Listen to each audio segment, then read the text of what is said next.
When the equity of the subsidiary now also includes preference shares, your timeline or analysis of equity workings will look something like this. You can see there's a lot happening, and I've intentionally put everything on one timeline just so that you can see there's a lot of calculations involved. And that's why the two analyses of equity is really a good work method, as it keeps structure to your calculations.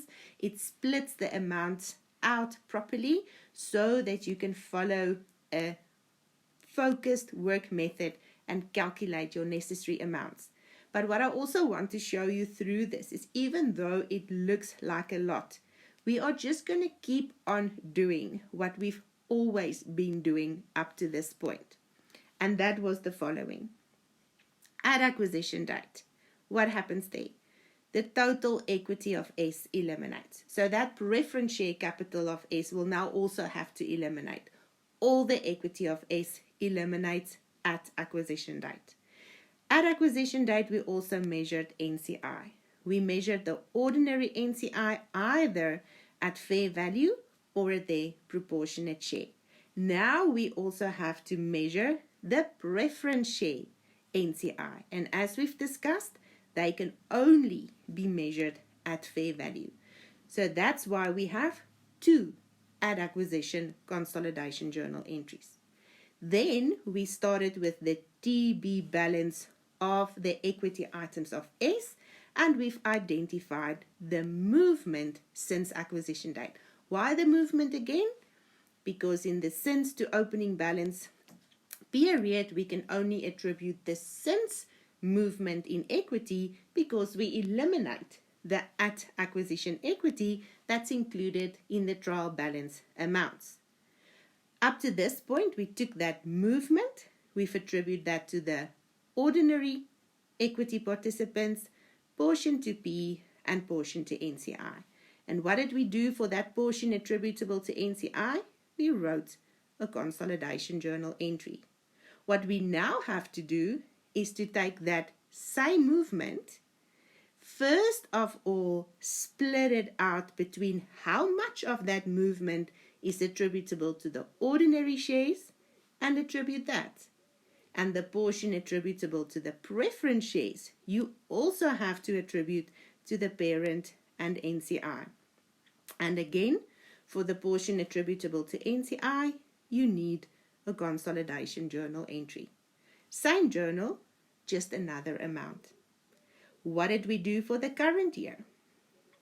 For the current year, we took the profit of S from the TB of S, adjusted if necessary, and we've attributed that to the ordinary equity participants, B and NCI. And for that amount attributable to NCI, we wrote a consolidation journal entry. What you now would have to do is take that same profit, first split it between how much is attributable to the ordinary shares and how much is attributable to the preference shares, and then only do you attribute. The portion attributable to the preference shares will again be split between the parent and NCI, and for the NCI amount, another consolidation journal entry would be necessary. Part of the movement in the current year equity of the subsidiary was the dividend. We only had an ordinary dividend up to this point, where the debit eliminated against the other income of the parent, and we had a debit journal to NCI to reduce their balance. Now there will also be a preference dividend if declared. And same story, if the parent received a part of that dividend as dividend income, you'll eliminate that against the income of the parent in the group, and the portion attributable to NCI will again be a debit to their balance, as it's a negative movement in equity that is attributed to them, and there will be a further consolidation journal entry. So the thought process is exactly the same. There's just an additional step. Suddenly, you can not only use the total equity and only attribute. You have to split it out between ordinary and preference. split it out, identify the two before you attribute to your parent and NCI. For all the NCI amounts, there's a journal.